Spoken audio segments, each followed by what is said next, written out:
صلی اللہ علیہ وسلم ہے۔ سامعین کرام، یہ دنیا، جس دنیا کے اندر ہم اپنی معینہ اور متعینہ زندگی گزارنے کے لیے آئے ہیں، یہ آخرت کی کھیتی ہے۔ ہم یہاں جیسا بوئیں گے ویسے ہی اس کا پھل ہمیں آخرت میں ملے گا، جو کریں گے اس کا بدلہ ملے گا۔ اور بہت سارے اعمال ایسے ہیں جن کا بدلہ دنیا ہی میں اللہ رب العالمین دے دیتا ہے۔ اگر آپ اچھے ہیں تو اس اچھائی کا بدلہ بھی آپ کو دیتا ہے۔ مثال کے طور پہ زبانیں آپ کی تعریف کریں گی، آپ کے پیٹھ پیچھے لوگ آپ کے ثناء ہوں گے، آپ کے پیٹھ کے پیچھے لوگ آپ کی خوبیوں اور آپ کی اچھائیوں کو بیان کریں گے، اور اگر آپ برے ہیں تو آپ کی برائیاں بیان کی جائیں گی، آپ کی کوتاہیاں بیان کی جائیں گی۔ اس میں دو لوگوں کا نقصان ہے۔ آپ اچھے ہیں تو دونوں کے فائدے ہیں، اور اگر آپ برے ہیں تو آپ کا نقصان ہے اور دوسرے کا بھی نقصان ہے۔ یہ ہے اس لیے کہ اگر میں برا ہوں، کوئی ہماری برائیوں کا تذکرہ کرے گا کسی کے سامنے تو وہ غیبت کی شکل ہو جائے گی، وہ بھی گنہگار ہوگا اور ہم گنہگار کے سبب بنے۔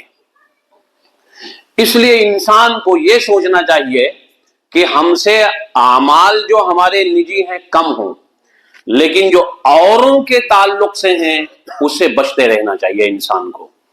اگر انسان نے بد دعائیں دیں تو ہو سکتا ہے کہ وہ بد دعا ہماری زندگی میں لگ جائے، یا اگر نہیں لگی تو جس کے لیے تگ و دو کرتے ہیں، جن بال بچوں کے لیے، جس پریوار کی کامیابی اور کامرانی کے لیے، وہ کہیں نہ تباہ ہو جائیں۔ انسان کو اس دوسری بات پہ زیادہ فکر مند رہنا چاہیے۔ ہر انسان یہ چاہتا ہے کہ جو میری تگ و دو ہے، میری زندگی گزر گئی، میری اولاد اچھی ہو۔ ہر انسان کی یہ فکر ہوتی ہے کہ جو میں یہ کما رہا ہوں، جن کے اوپر میں خرچ کر رہا ہوں، میرے بڑھاپے کا سہارا بن جائے۔ اگر وہی اولاد ناکارہ ہو جائے، وہی اولاد ہمارے لیے باعث اطمینان نہیں، باعث زحمت بن جائے، تو ہماری زندگی اور آزمائش سے گزرتی ہے۔ اور انسان کو اپنے آخری عمر کے لیے یہ بہت سوچ کے رکھنا چاہیے۔ کبھی کبھی انسان کے اوپر مصیبتیں آتی ہیں تو وہ کہہ بیٹھتا ہے کہ میرے فلاں سزا کی، یہ فلاں غلطی کی یہ سزا ہے، اور کبھی کبھی یہ انسان یہ بھی کہہ بیٹھتا ہے، جبکہ یہ سب ممنوع ہے حدیث میں کہ موت نہیں مانگنی چاہیے۔ انسان بہت تکلیفوں سے گزرتا ہے تو کہتا ہے اللہ رب العالمین اس تکلیف سے موت بھلی۔ اور کبھی کبھی انسان یہ بھی کہہ دیتا ہے کہ دنیا کے اندر میں ہی سب سے برا ہوں جو اللہ نے میرے اوپر مصیبتیں ڈالی۔ یہ سب باتیں آنے سے پہلے اور یہ میری زبان پہ آنے سے پہلے آدمی وہ کام کرے کہ جس سے وہ خود خوش رہے اور دوسرے بھی خوش رہیں، وہ خود اطمینان میں رہے اور دوسرے بھی اطمینان میں رہیں۔ آج کا ہمارا موضوع ہے کہ جیسی کرنی ویسی بھرنی، آپ جیسا کرو گے ویسا ہی پاؤ گے۔ ہم آپ کو اپنے خطبے کا یہ آغاز ایک واقعے سے کرتے ہیں۔ انسان اگر نیک ہے تو اس کی، اور اگر وہ جو ہم اس کے اوپر الزام لگا رہے ہیں، ہم جو اس کے اوپر تہمتیں لگا رہے ہیں، یا جو اس کے اوپر ہم برائی ڈال رہے ہیں، اس سے وہ محفوظ ہے، تو یہ اسے صبر کا بدلہ اللہ رب العالمین ہمیں دنیا میں بھی بھگتنے کی پر مجبور کرے گا اور آخرت میں بھی۔ یہ پہلی بات۔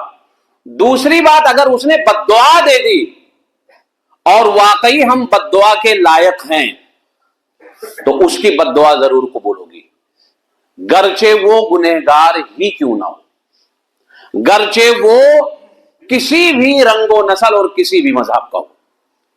رسول کی حدیث ہے کہ حضرت معاذ بن جبل کو کہا تھا کہ اے معاذ، تم یمن کے گورنر بھی بنتے ہو اور یمن کے دائی بھی بن کے جاتے ہو۔ ایک کام کرنا، وہ سارے لوگ اہل کتاب ہیں، یعنی اہل کتاب کا مطلب